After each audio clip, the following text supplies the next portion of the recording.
Hello, coolers. Welcome back to Viva Barca and welcome to another interesting episode where we are going to be discussing on the latest stories. We start with this report claiming that Xavi was furious with Barcelona players at halftime versus Real Sociedad as it had been revealed that he shouted and said, "Will not allow another minute of this." We are going to discuss more on that as we progress. Secondly, talking about this transfer report claiming that Barca have been handed a boost in the pursuit of this 18-year-old Brazilian midfield prodigy. So guys, as we get right into the full stories, please do ensure to subscribe, turn on the post bell notification to always stay notified whenever I post a new video. Consider liking the video and please watch it right up to the very end. FC Barcelona made an outstanding effort to secure a 1-0 victory over Real Sociedad last night, a result that helped them keep up with Real Madrid and Girona at the top of the table. It was a difficult matchup for the Catalans, especially up against a very organized Sociedad side that offered very little freedom to the attackers. After drawing goalless at halftime, it was obvious that Barcelona required more quality and effort in the second half. A day after the game, journalist Javi Miguel revealed Xavi's message to his players in the dressing room at halftime. He said, "If there is one of you who is tired or does not see himself able to keep up with the pace of the opponent, raise his hand. I will not allow another minute of lack of strength and intensity against Real Sociedad," Xavi told his players furiously. Replying to Xavi, one of the unnamed Barcelona players even claimed that this was the club's worst performance under the leadership of the Spaniard. "This is the worst half in the history of Xavi's Barca," he said. Needless to say, Xavi's message to his players at halftime certainly reflected on Barcelona in the second period. The Catalans looked more energetic in the second half and were able to keep up with Sociedad in the second line of press.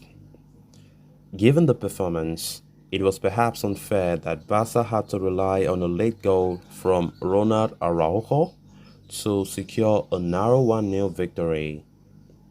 At least this is what one of the big name players thought after the win.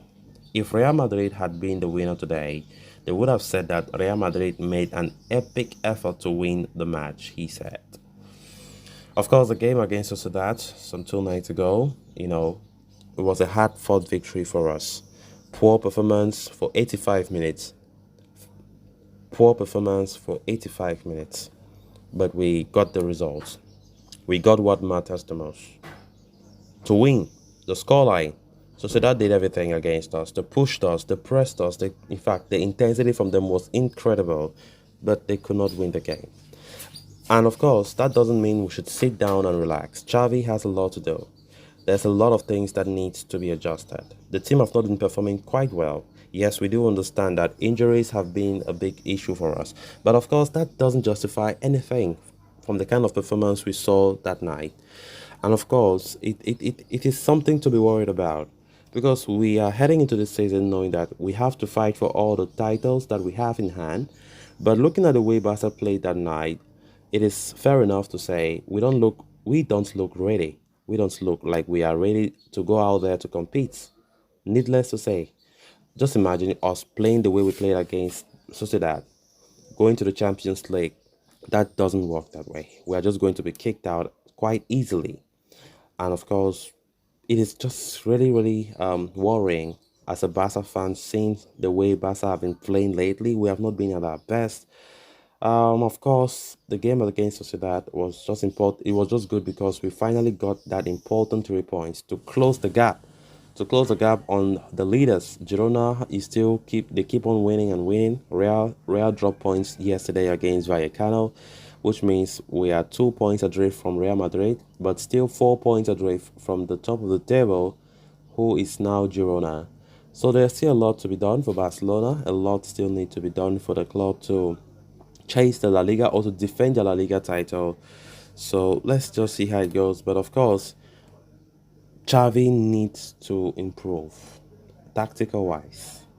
The intensity of the games have been very poor, and now this Spanish journalist comes out to reveal some of the statements that the manager came up with so angrily at the halftime period, because we quite remember the first half was too bad, because it was not something to be proud about as a Barca fan.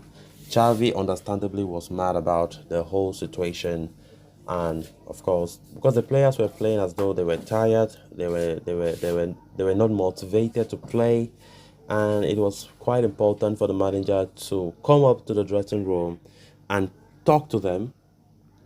There's still a lot. I've not even gone half of the season, but the way our players are playing, they're playing as though they're already tired. The way we're playing is as if the season is coming to an end. Come on, come on. We need to improve. We really need to. Then on to the final story of discussion. With Oriol Romero's performances dipping after a strong start and a lack of a backup defensive midfielder, Barcelona are already exploring the possibilities in the market to reinforce that position.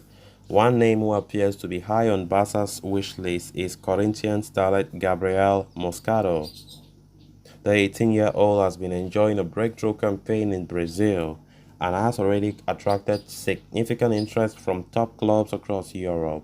But it appears that Barcelona have received a minor boost in their efforts to sign Moscato. Indeed, as per Tony Juan Martí of Sport, Barca now have a little more time on their hands to make a move for Moscato, providing them with a better chance to sign him once their financial situation improves. Barca's finances are such that they are not in a position to enter any bidding wars for players and need their targets to be patient for the Catalans to make a move. That is how they were able to sign Vitor Roque from Atletico Paranense and rope in Joao Felix and Joao Cancelo on loan last summer. And even though they are not fully decided on signing Moscato, Deco sees him as an interesting option, and the Blaugrana now have some leeway in terms of time to weigh up their options and make an attempt for the 18-year-old. Previously, Corinthians were understood to be keen on selling their midfield gem by the end of the year to boost their finances. It would have left Barca with little time and room to maneuver. However, now it appears set that Moscato will be staying in Brazil at least until the summer of 2024, which gives Barcelona some more time to get their affairs in order. Of course, the report adds that Deco was scheduled to meet with the parties involved in signing Gabriel Moscato during his recent trip to Brazil, but the plans fell through. So guys, with that, we have come to an end of this episode. Thanks a lot for watching. Until next time. Bye-bye.